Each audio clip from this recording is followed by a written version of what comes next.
Servus from the Pain Cave and welcome back to the channel. Today we're doing the full route recon for stage 5 of the Zwift Games 2026, and this one takes us to Watopia on the Free Stepsisters route. I'm not sure who came up with that name, but if you search for Free Stepsisters expecting a different kind of video, you might be slightly disappointed. Anyway, this stage is no joke with 38 kilometers and around 600 meters of elevation, and yes, everyone is talking about the final climb, but if you're only thinking about the grade, you're already underestimating this stage. The equipment choice is tricky for this one. Most of the route is a rolling terrain, therefore my choice will be the S-Works Tarmac SL8 with the TT Swiss ARC 1100 die-cut 65s. For lower categories, the NWave 4.5 Pros are a solid choice too, and if you don't own the specialized bike, the Canyon Airroad is a solid option as well. The Ethos on level 5 might be an aggressive choice, but at around 5 watts per kilo, it will only bring you around 5 seconds on the grade, so it's probably not worth it considering you'll need to spend more energy on the roads leading to the final climb. So we will be given a feather in the pants and at the arches prior to the 2 final climbs. That should be these 2, and we would be getting the feathers at these banners. But this is just my understanding. Let me know in the comments if you have another idea. In total, we should be given 3 feathers for this stage. All right, about 1 kilometer into the race, we have the first short bump where you can expect the field to accelerate. Be focused and stay calm. They will shortly slow down afterwards. Thanks for your support lately. We are close to 2,000 subscribers. I saw that still around 80% of the regular viewers are not subscribed to the channel yet, so I'd really appreciate if you'd hit the subscribe button to help me get to that milestone. I'm working on a special video to celebrate that. But let's get back to the route recon. We just passed through the volcano and we are approaching the Jarvis Island and the first real climb of the day, the Jarvis KOM Reverse at 1.3 kilometers at 3% gradient. It starts with a false flat section. Make sure to be in a good position. Once we reach the orange and red gradients, it's kind of separated in 2 parts, as you can see. Kind of gets steeper and steeper, reaching around 8% gradient until we hit that short blue section, so flat. Then around 1% gradient, it will get steeper again, and then we reach like that the red section with up to 10% gradient. Get out of the saddle, push at around 70 RPM.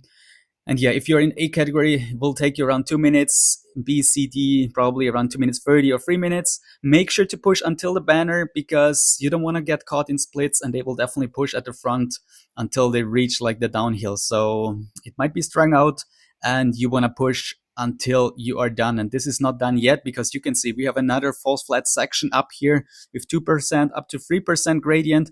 And just when you reach that point here on top, you will be safe and you can start to think about recovery here in the downhill on the Jarvis Island.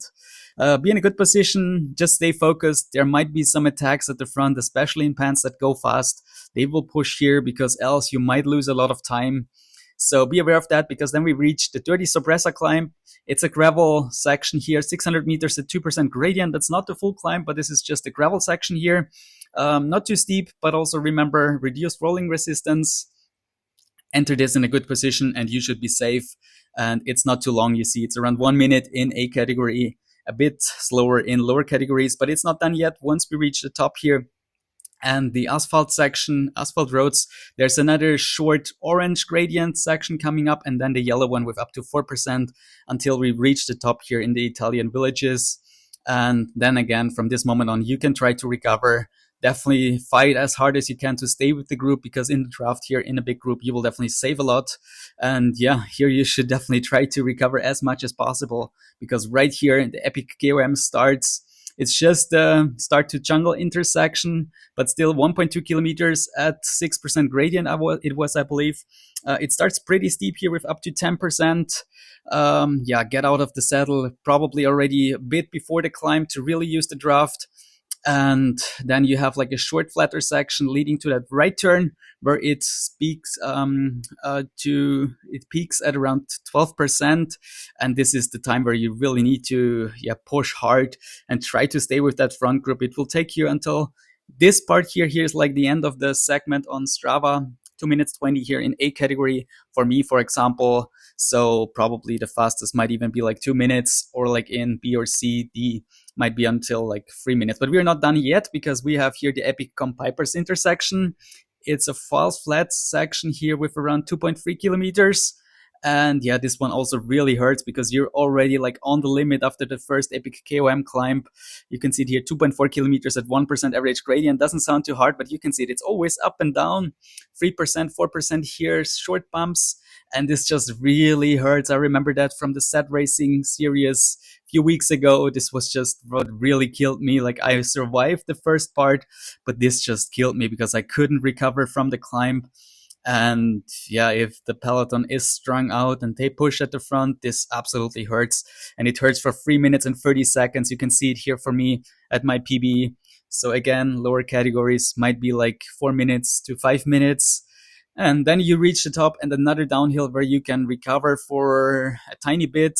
And this is really important probably because you will already have 20 kilometers in your legs and still 17 kilometers to go. And it's not easy until the final climb. Still, we have a few short climbs here.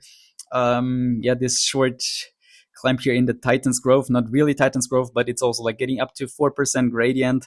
So it might also, like, if you're not focused, if you're in the back of the peloton, you might be caught in some splits. So be focused throughout the whole stage, because also here, this coast section here has some short climbs, short bunches here with 2%, 3%, 4%. It's not that easy. And again, the guys at the front will push and they will make this really hard here. Another short bump. It's always here up and down. The whole stage kind of is a constant rolling terrain with some short downhill, some false flat sections, some climbs that are getting harder and harder.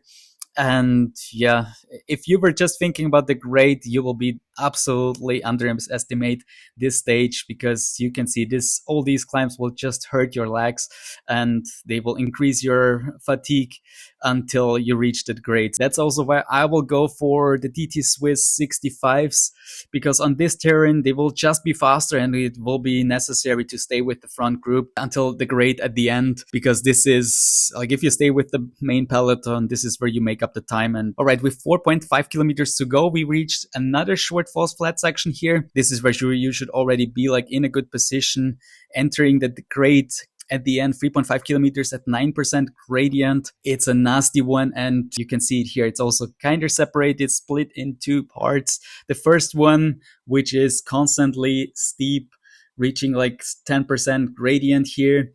And then you have a short flat section leading to the upper part.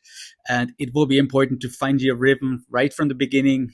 Don't go in the red too early, because you might never recover from that. So try to find your rhythm. Probably, let the group go and hope that you can kind of catch them later, because it's definitely better to go for a negative split here. All right, then we reach the upper section here, the final 1.9 kilometers.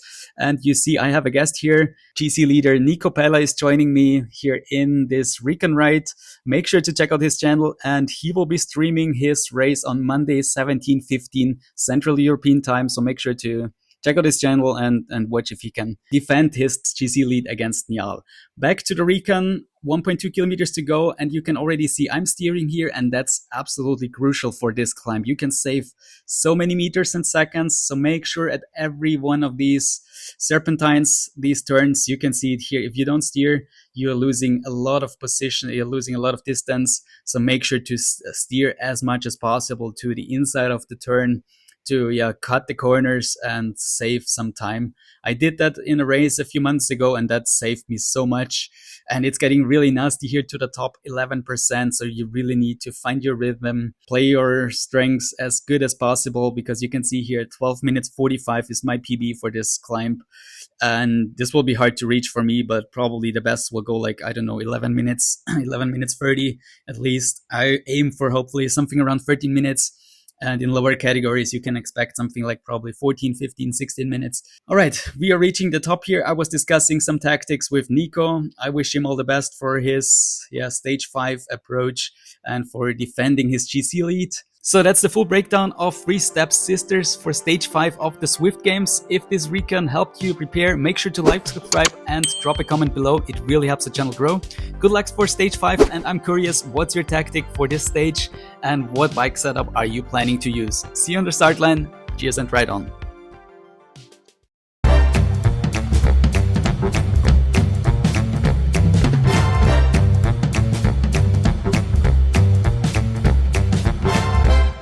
remember to subscribe.